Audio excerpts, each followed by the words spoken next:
Bom dia, pessoal. Vamos ver aqui diagrama de fases. Gráfico, o pessoal é meio cismado com gráfico, mas tranquilo. O que nós podemos, para que serve o diagrama de fases? Serve para vermos o estado físico da substância em cada temperatura e pressão. Porque nesse gráfico aqui, ó, vejam, eu estou relacionando pressão e temperatura. Aí, ó, para vocês verem o estado físico de da substância em cada temperatura, você pega, traça uma linha aqui, ó, passando por todas as retas. Então é assim, ó, conforme eu aumento a temperatura, o que vai acontecer? Vai passar do sólido para o líquido para o gasoso. Então veja, aqui é sólido, aqui é líquido, aqui é gasoso. Tá? Eu tracei uma linha aqui, depois eu vou explicar essa linha aqui. Então, você passa uma linha, começa aumentando a temperatura, passa do sólido, quando eu esquento, derrete. Esquento, vira vapor. Aqui não é gás, aqui é vapor. Então, sólido. Esquentei, virou líquido. Esquentei, virou vapor. Vamos ver outra coisa aqui. Se eu traçar colocar um ponto aqui, ó, tem outro jeito que você pode ajudar para memorizar, para não esquecer isso. Esse negócio aqui parece um cálice, né? Dentro do cálice, o que a gente põe? Líquido. Tá? Então você sempre lembra que no diagrama de fases, dentro do cálice, é líquido.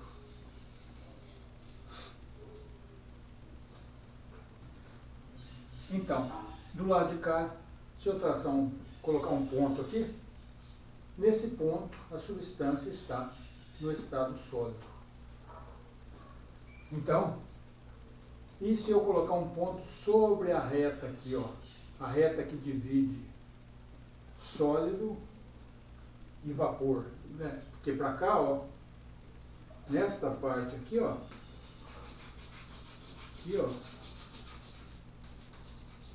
aqui é vapor, aqui é líquido e aqui é sólido. O ponto que divide o sólido e o vapor, ó, sólido e vapor. Esta curva aqui, esse pedaço aqui, é a chamada curva de sublimação, porque a passagem do estado sólido para o vapor chama-se sublimação, né? Então, esta curvinha aqui, ó, é a curva de sublimação. A curva de sublimação, esse ponto aqui. Sobre esse ponto coexistem sólido e vapor. De cá para cá está sólido, para cá está vapor. Sobre a curva coexistem os dois estados físicos, o sólido e o vapor.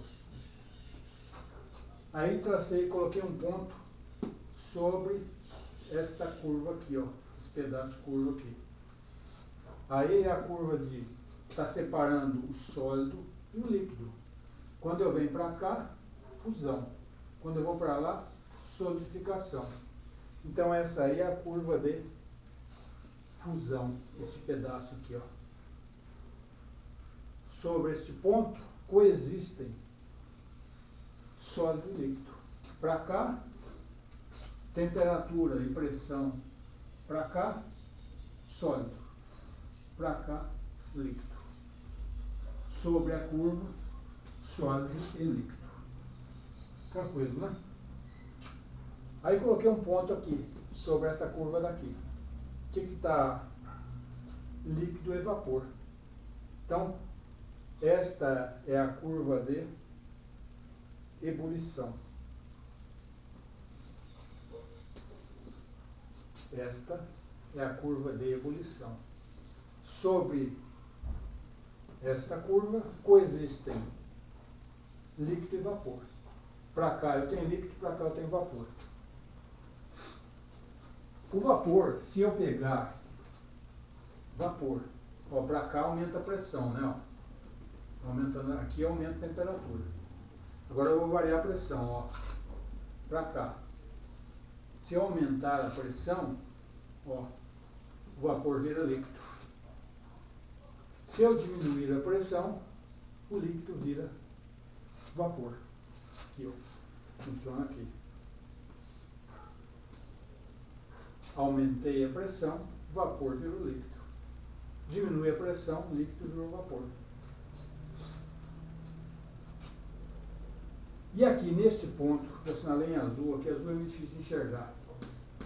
Neste ponto aqui, é o chamado ponto triplo. Sobre este ponto coexistem os três estados físicos. Aqui, neste pontinho que cruzam a curva de sublimação, a curva de fusão e a curva de ebulição. Elas concentram neste ponto. Este é o chamado ponto triplo. Aí coexistem os três estados físicos: o sólido, o líquido e o gasoso. Sobre esse ponto coexistem os três estados físicos. Então é o que eu falei ali agora há pouco. Vapor, se eu aumentar a pressão, vira líquido. Líquido, se eu aumentar a pressão, vira sólido. Líquido. Cadê o líquido? Está aqui. Está aqui, ó. Tem um ponto aqui, ó. Tem um ponto aqui. Se eu aumentar a pressão, o que acontece? Ó, foi para o sólido. Estou aqui, ó. Estou aqui.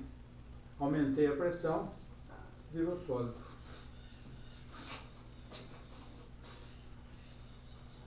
E agora, para cá dessa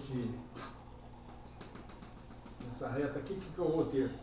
Eu vou ter o gasoso. Aqui é o gás. Qual a diferença do vapor e o gás? O gás, quando que vai surgir o gás? Quando eu aumentei muito a temperatura. Porque aí as moléculas se distanciaram muito, ficaram muito distantes. Aí, quando virou gás, não tem como eu, ó, aqui se eu aumentar a pressão, ó, não vai virar líquido mais. A partir daqui, ó, daqui para cá, ó. Então o gás não liquefaz por aumento da pressão.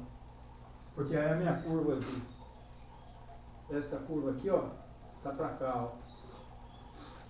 Quando eu aumento demais a temperatura, então as moléculas se distanciam tanto, porque é assim, né? Conforme eu vou aumentando a temperatura, as moléculas vão se agitando, agitando, agitando, vão ficando mais distantes. Chega uma hora que vira gás. Aí eu não consigo mais retornar, fazer virar líquido de novo. Tá? Essa é a diferença entre o vapor e o gás. A água, ela tem um comportamento anômalo. Veja que para as demais substâncias a curva se comporta assim. Mas a água, ao invés de ir assim, vem assim. Funciona tudo do mesmo jeito. Só que o formato da curva que é diferente, né? Uma coisa interessante, eu até ia fazer essa experiência para vocês e não deu tempo de eu fazer o gelo. Quando o cara está patinando, então, ó, tracei aquela reta lá, dentro do cálice é líquido, aqui é sólido, aqui é vapor. Então o gelo está sólido. nesse ponto está sólido. Aí o cara está patinando, aumenta a pressão, o peso do patinador, peso do esqui, da patinação sobre o gelo, faz ele virar líquido. Tirou o peso, volta a virar sólido de novo. Então, no lugar que passa o patins do patinador, forma uma película de líquido, onde ele desliza. Por causa da pressão, aumenta a pressão, o sólido vira líquido. Estou com um ponto aqui, ó. Aumentei a pressão, o meu peso com o meu patim passando sobre o gelo, virou líquido. Aqui é líquido, ó. Aqui é líquido. Virou líquido. Tirei o peso, voltou a ser sólido de novo. E aqui, ó, para a água, o ponto crítico para a água virar gás é 374 graus. Atingiu 374 graus, virou gás, virou gasoso.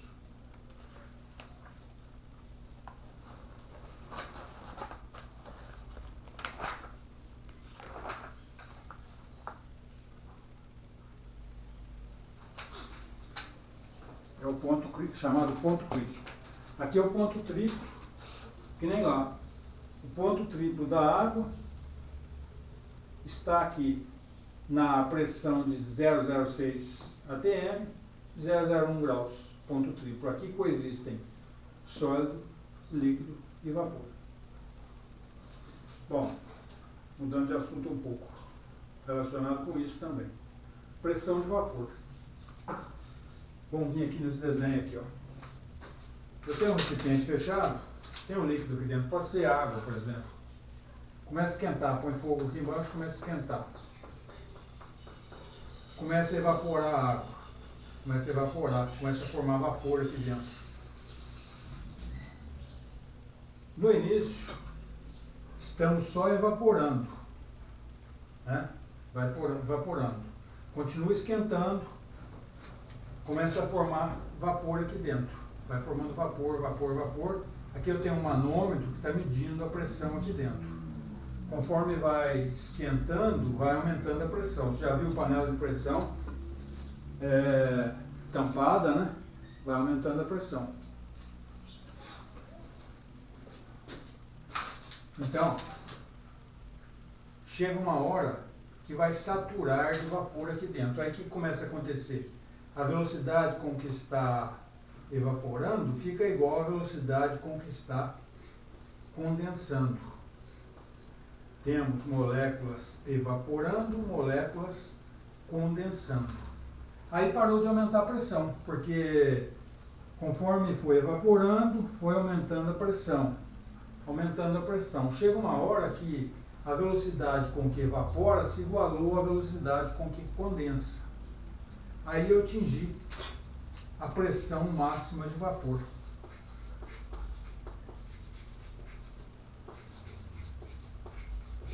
Aí eu atingi a pressão máxima de vapor. É aquele momento que parou de aumentar, atingiu o máximo, igualou a velocidade com que está evaporando com a velocidade que está condensando. Atingiu a pressão máxima de vapor. Isso é característica de cada substância. Depende somente da substância. Cada substância tem uma pressão de vapor. Vamos ver os fatores que podem influir na pressão de vapor. Primeiro fator, temperatura. Se eu aumento a temperatura, estou esquentando. Quando eu aumento a temperatura, as moléculas se agitam mais, aí elas conseguem escapar para esse espaço vazio aqui, as moléculas do líquido. Então, aí aumenta a quantidade de vapor. Então, eu aumentando a temperatura, aumenta a pressão de vapor, até que chega na pressão máxima, tá? Então, conforme eu vou esquentando, as moléculas se agitando, e aí atinge a pressão máxima. de vapor. Deixa eu voltar aqui, ficou um negócio para trás aqui. Quando que o líquido vai ferver? O líquido vai ferver quando vai entrar em ebulição, quando a pressão de vapor aqui, for igual à pressão externa. Por exemplo, se a panela está destampada, o que é a pressão externa? 1 atm. Quando que o líquido ferve? Quando a pressão do vapor que está saindo fica igual a 1 atm, que é a pressão externa. Coloquei um exemplo aqui, isso aqui na verdade é um exercício da apostila ali. No caso da água, ó, pressão externa 1 atm, panela aberta, pressão 1 atm. Aí, estou aumentando a temperatura, aumentando. Quando essa curva aqui chegar aqui, ó, na pressão externa, que no caso é 1 atm, a pressão do ambiente, ao nível do mar, vai ferver. Olha lá, ó, ferveu a 100 graus a água. Por quê?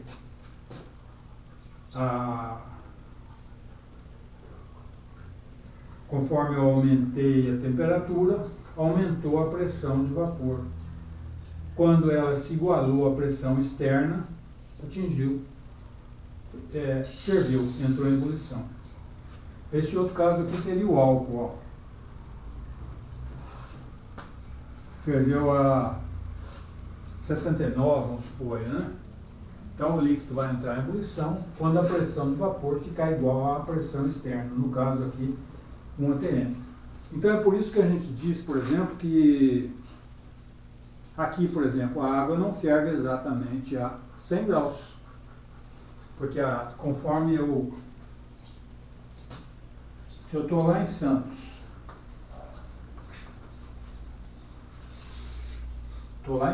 a pressão sobre você é toda essa coluna aqui, ó. Vou lá para o Everest. A pressão sobre você é esse tantinho aqui, ó. Quer dizer que lá em Santos a pressão externa é muito maior que lá no Everest. Então lá no Everest a água vai ferver a mais ou menos 70 graus. Aqui, ó. A pressão externa, a pressão lá vai ser muito menor que lá em Santos. Então a água vai ferver a 70 graus. Para que a gente usa panela de pressão? Porque quando eu tampo a panela, a pressão lá dentro fica maior. Então, se a pressão lá é maior do que a externa, a pressão dentro da panela tampada é maior que a pressão externa. Então, eu consigo fazer a água ferver a uma temperatura muito maior.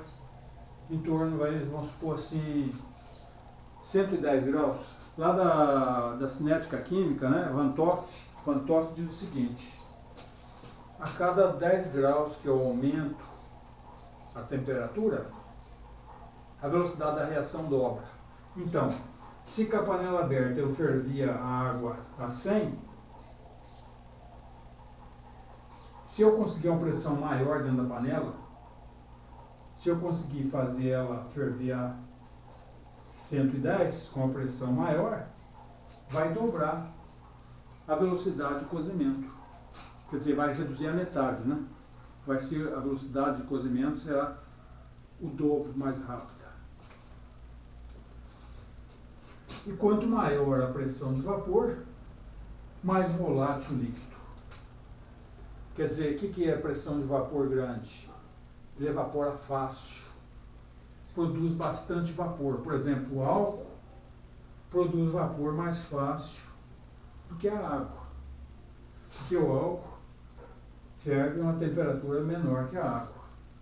Então, quanto mais vapor o líquido produzir, mais volátil ele é e maior a pressão de vapor. Quanto maior a pressão de vapor, mais volátil o líquido. Vai escrever duas vezes aqui. Quanto maior a pressão de vapor, mais volátil o líquido. E se ele é mais volátil, menor a temperatura de ebulição. Tá? Então, ó, maior pressão de vapor, mais volátil. Se ele é mais volátil, a temperatura de ebulição é menor. Agora aqui eu estou falando então dos fatores que influem na pressão de vapor. Falei da temperatura. Aumentando a temperatura, aumenta a pressão de vapor. E outro fator que influi bastante na pressão de vapor são as forças intermoleculares. Você já deve ter estudado lá no outro setor, que é a DDI, a DDP e a ligação de hidrogênio. Essa é mais forte que essa é mais forte que essa. Aumentou a força intermolecular, aumentou a força de atração entre as moléculas. Então elas ficam mais difíceis de sair para o espaço. Quem tem DDI, as moléculas saem para o espaço facinho. Fraquinha essa força. Já na ligação de hidrogênio, é bastante forte, é mais difícil das moléculas escaparem, virar vapor. Então, ó, aumenta a força intermolecular, aumenta a atração entre as moléculas. Então, diminui a pressão de vapor. É mais difícil de formar vapor, porque as moléculas estão mais presas umas nas outras.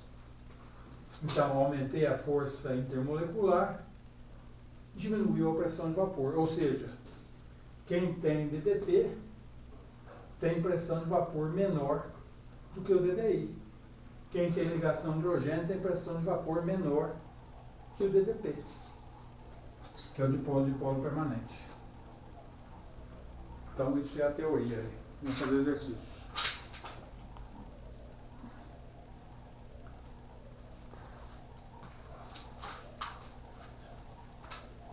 Em viagens espaciais, é crucial que os mantimentos sejam leves, ocupem pouco espaço. Nessas situações, os alimentos são preparados por liofilização e precisam, antes do consumo, ser reidratados e reaquecidos. No processo de liofilização, a temperatura da amostra é reduzida até abaixo de zero, de modo que toda a água presente congele. Na sequência, a pressão é reduzida abaixo da pressão do ponto triplo. A pressão do ponto triplo aqui, ó.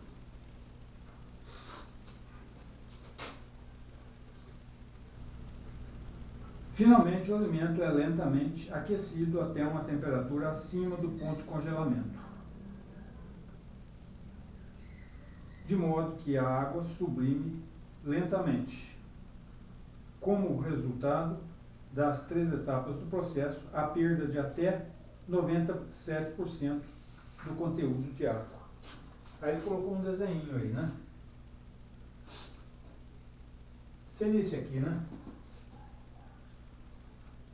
Considere o diagrama de fases da água esquematizado abaixo. Está aqui, isso aqui. Aí ele colocou números aqui. Colocou números.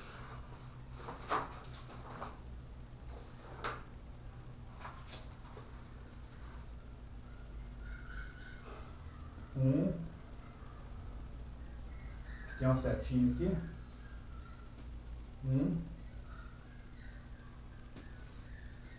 2, 3,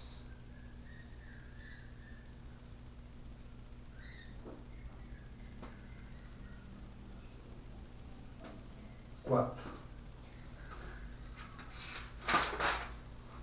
O processo de liofilização descrito pode ser representado no diagrama pela sequência das etapas. No processo de... Então ele quer saber o processo descrito lá. Então vamos ler, tem que ler de novo lá para acompanhar. Nas viagens espaciais, nessas situações, os alimentos são preparados por liofilização e precisam, antes do consumo, ser reidratados. Então, eu vou hidratar. hidratados.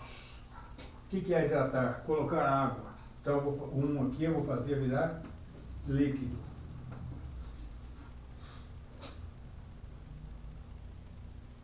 Hidratados.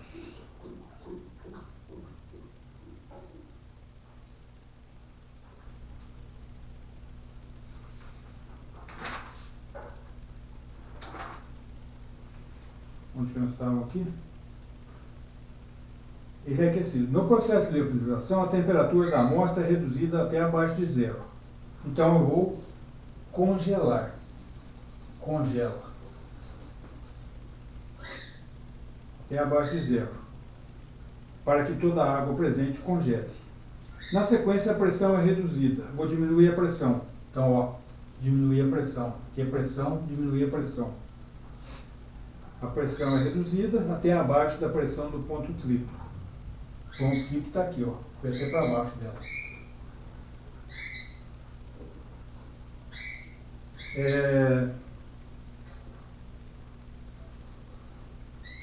Reduzir até abaixo do ponto triplo. E finalmente o alimento é lentamente aquecido até uma temperatura acima do ponto de congelamento. De modo que a água sublime lentamente. Quer dizer, a água vai passar do sólido por vapor aqui, ó, vai sublimar. Olha lá, ó, que eu falei aqui, ó, curva de sublimação aqui, ó, é que a água sublime lentamente. Então aqui é gasoso.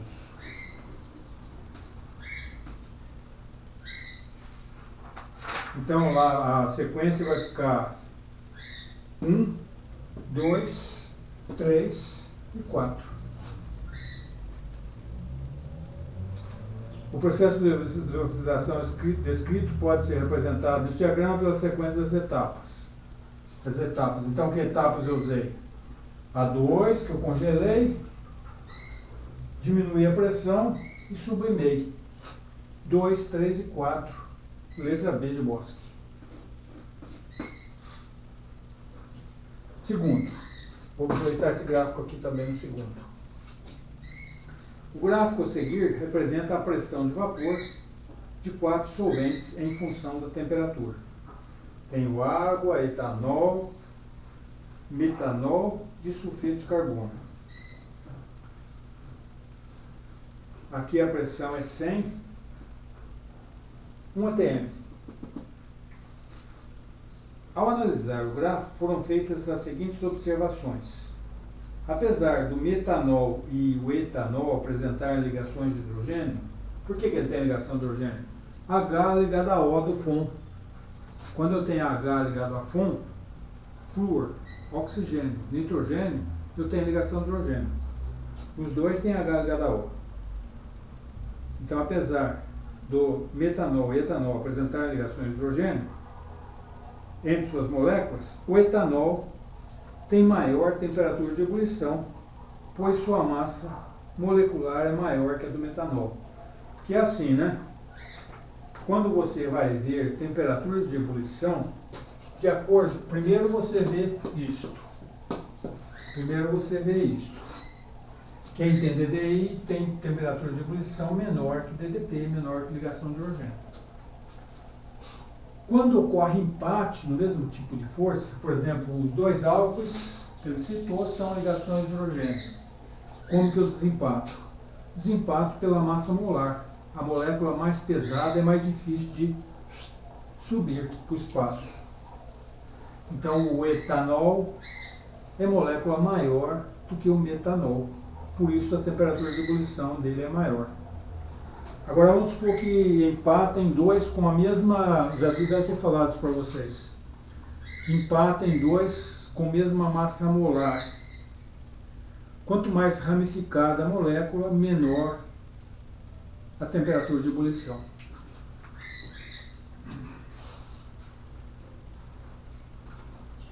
Terceiro, a segunda.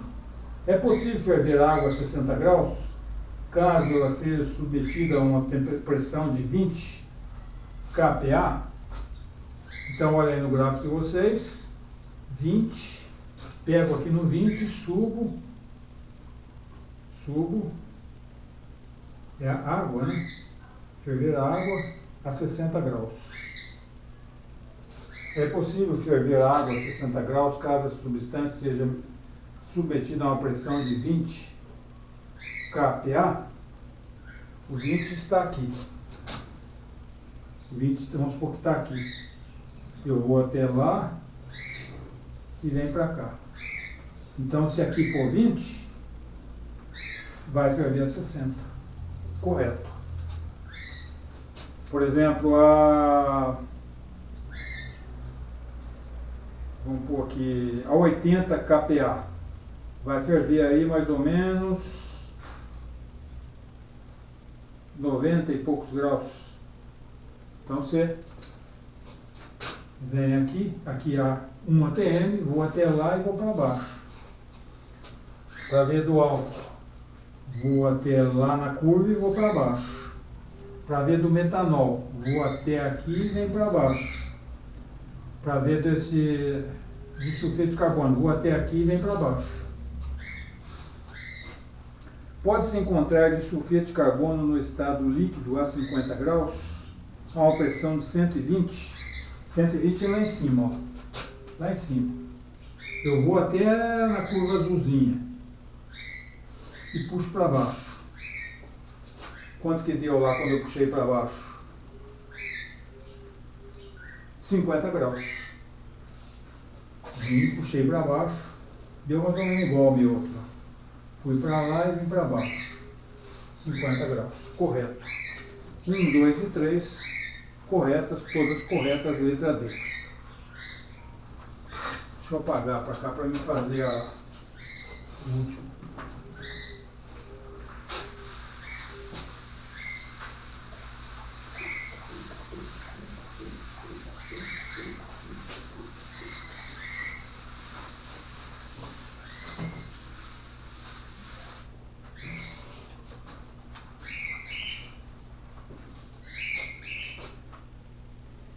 Gases apresentam a propriedade de se dissolver.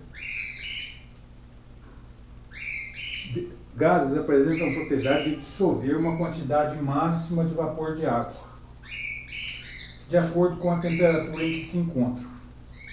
Ao atingir esse limite máximo, o gás fica saturado de vapor de água. Então, por exemplo, dias úmidos, né? O ar está saturado de vapor de água. A partir desse ponto, a água passará a se condensar, formando pequenas gotículas de líquido. É quando chove, né? O ar atmosférico, por exemplo, pode dissolver uma quantidade máxima de vapor de água expressa a cada temperatura, em unidades de pressão, conforme está representado no quadro abaixo. Para cada temperatura, então, tem uma pressão máxima de vapor de água no ar atmosférico. A umidade relativa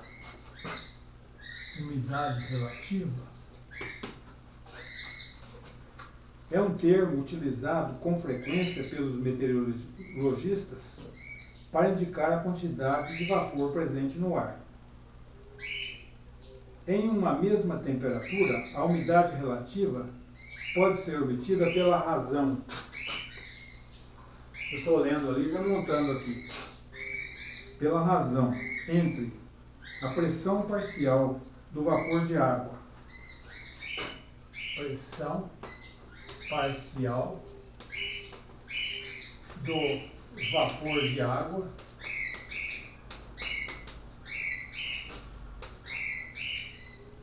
no ar. A razão entre a pressão parcial do vapor de água no ar e a pressão máxima de vapor da água. E a pressão. Então, ó, eu vou fazer a razão entre a pressão parcial do vapor de água no ar e a pressão máxima de vapor de água. Pressão máxima de vapor de água.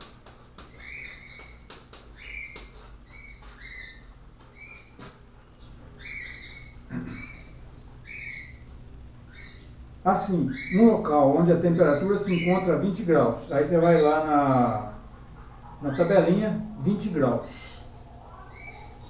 20 graus. Umidade relativa igual a. A tabelinha mostra a pressão máxima de vapor. Então, a 20 graus é 17,5 a pressão de vapor máxima.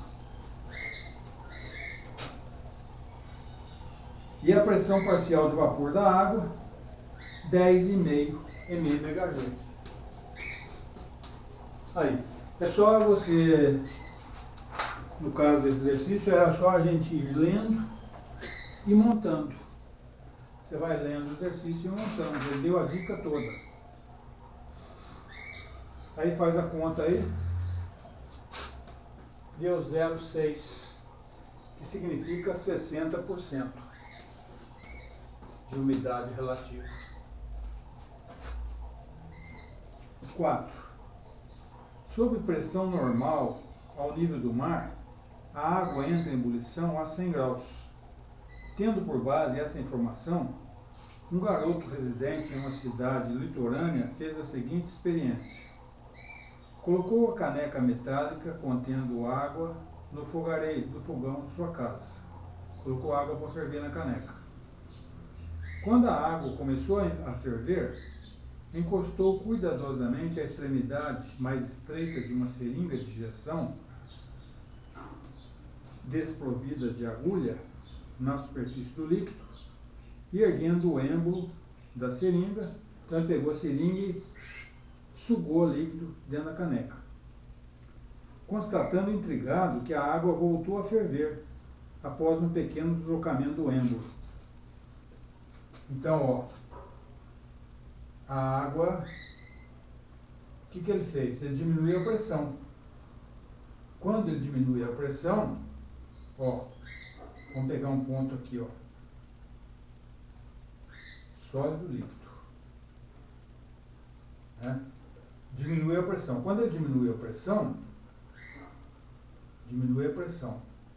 passa do líquido gasoso.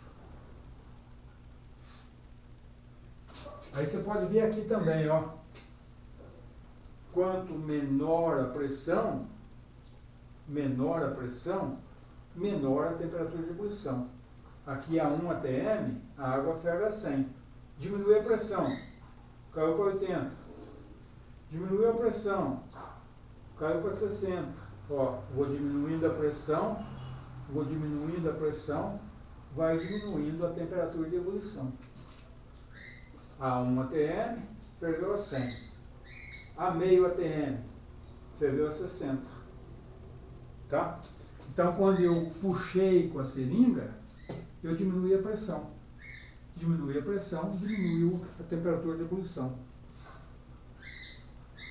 Verificando após alguns instantes que a água da seringa havia parado de ferver, ele ergueu o êmbolo da seringa. Então ele puxou, ferveu. Aí parou de ferver. Ele puxou mais, ferveu de novo. Por quê? Diminuiu mais a pressão. Constatando intrigado que a água voltou a ferver após um pequeno deslocamento do êmbolo. Considerando o procedimento anterior, a água volta a ferver porque esse deslocamento permite a entrada de calor do ambiente externo para o interior da seringa? Não. Provoca atrito, por atrito, aquecimento da água? Não. Produz aumento de volume que aumenta o ponto de ebulição? Não. Proporciona queda de pressão. Ó, diminuiu a pressão, diminuiu a temperatura de ebulição no interior da seringa, que diminui o ponto de ebulição da água. Letra B, correto. Então, aí é só. Até mais.